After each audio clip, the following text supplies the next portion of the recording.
그러면은 1번 문항 작성법으로 넘어가 보도록 하겠습니다.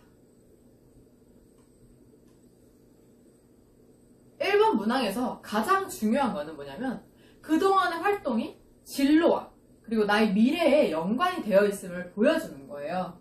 그래서 어떤 학생들이 가능하느냐, 어떤 친구들이 가능하냐, 자신의 미래에 대해서 고민을 깊이 있게 해본 친구들만이 가능해요.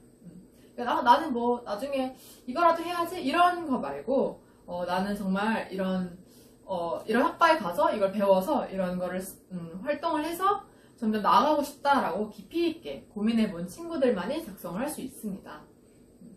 그래서 이런 것도 괜찮아요. 저는 이런 단점이 있었습니다.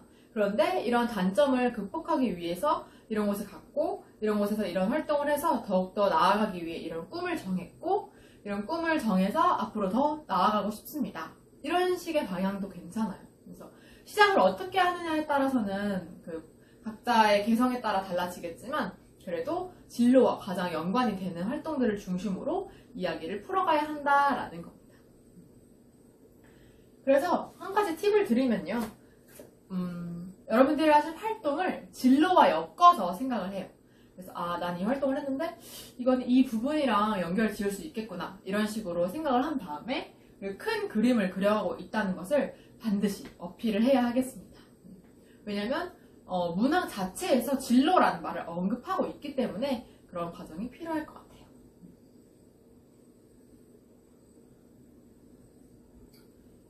그래서 선생님 저는 그러면은 어떤 활동을 골라야 할지 모르겠어요. 저 조금 고민이 되는데요? 라고 생각하시는 분들께 이러한 질문을 던져볼 수 있을 것 같아요. 이 활동이 내 진로, 내 꿈과 밀접한 관련이 있는 활동인가? 이런 것들 한번 물어봐 주셔야 돼요. 본인 자기 자신한테. 그리고 활동 및 경험이 이전부터 이어져 왔는가? 예를 들어서 작년까지만 해도 아무것도 활동이 없었어요. 활동이 없다가 갑자기 올해 7월에 갑자기 생겼다. 이렇게 하면 조금 대학 이거 서류 준비하려고 한 거 아니야? 라고 의심해 볼 수 있겠죠. 그렇기 때문에 조금 이전부터 쭉 이어져 온 활동인가? 라고 한번 본인한테 물어봐 주시면 좋겠습니다. 그래서 우리가 여기서 어필할 건 이거예요. 자신의 목표를 분명하게 설정을 하고 활동을 하고 있는 학생이에요. 라고 그것을 강조할 거기 때문에 그냥 목표를 분명하게 세운다. 이렇게 간단하게 정리해 볼 수 있겠습니다. 자기소개 작성 팁을 하나 드리자면요. 진로, 전공, 활동 이 세 가지가 연결되게 연결고리를 중점으로 기술을 해주시면 좋습니다. 그러니까 난 이게 꿈이에요. 그래 난 이런 활동을 했어요. 또 좋지만 꿈이에요. 활동을 했고 앞으로 이 전공에서 이런 걸 학습할 예정입니다. 라고 하면서 전공에 대한 배경 지식을 드러내는 것도 효과적인 전략이 될 수 있습니다.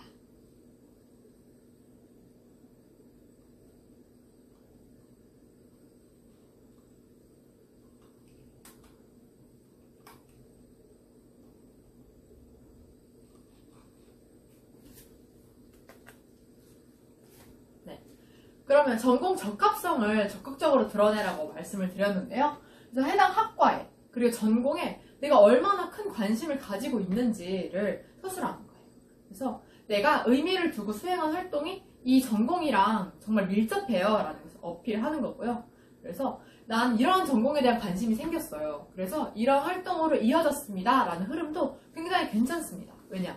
이 전공에 대한 관심을 통해서 난 더 넓은 범위를 더 열심히 학습할 수 있다라는 것을 보여줄 수 있는 부분이기 때문에 이러한 전공에 대한 관심이 있고 이런 활동을 했습니다 라는 흐름도 중요할 것 같습니다.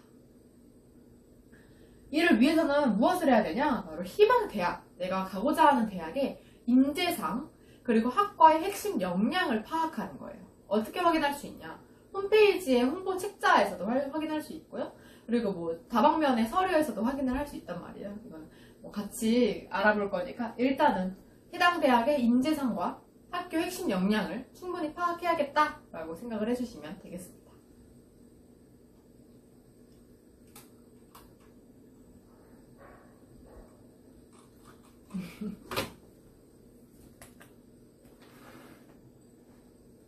네. 그럼 다음으로는 이제 어떻게 작성해야 되느냐, 나는 무엇을 더 중점으로 두면 좋은가에 대해서 같이 살펴볼 거예요.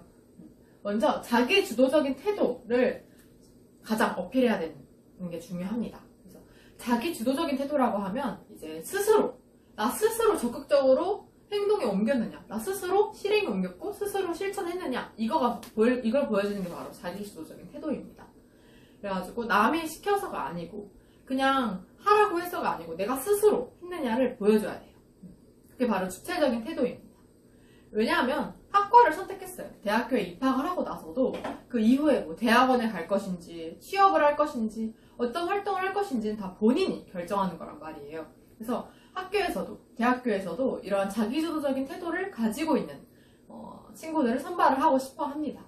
그렇기 때문에 자신의 길을 스스로 개척하고 또 선택하고 최선을 다할 수 있는 사람인가, 이거에 대한 책임을 질 줄 아는 사람인가를 중요하게 판단하고 있습니다. 그래서 내가 내 진로를 위해서 이렇게 활동을 해왔다라는 것을 꼭 어필을 할 수 있어야 합니다. 나 스스로 했다라는 것을 어필하는 게 중요할 것 같아요.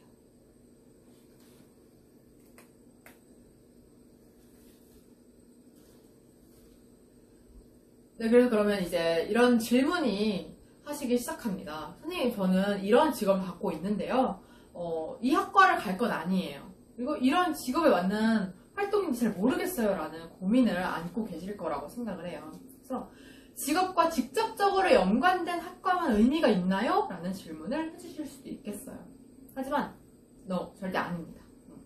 해당 학과에 대한 고민은요, 그 학과만을 가는 게 아니에요. 예를 들어 외교관을 하고 싶다는 친구가 있단 말이에요. 그럼 그 친구가 꼭 정치 외교학과에만 가야 되느냐? 절대 그건 아닙니다. 한국에 대한 그런 것들을 전달하는 역할이기도 하기 때문에 한국학을 공부할 수도 있고요. 또 한국 사학, 역사학을 공부할 수도 있어요. 그렇기 때문에 꼭 직업이 1차원적으로 직업과 학과가 연결되어야 되는 건 아니고요. 그래서 본인이 필요로 하는 영역에 따라서 그 학과에 대한 선택을 할 수 있을 것 같아요.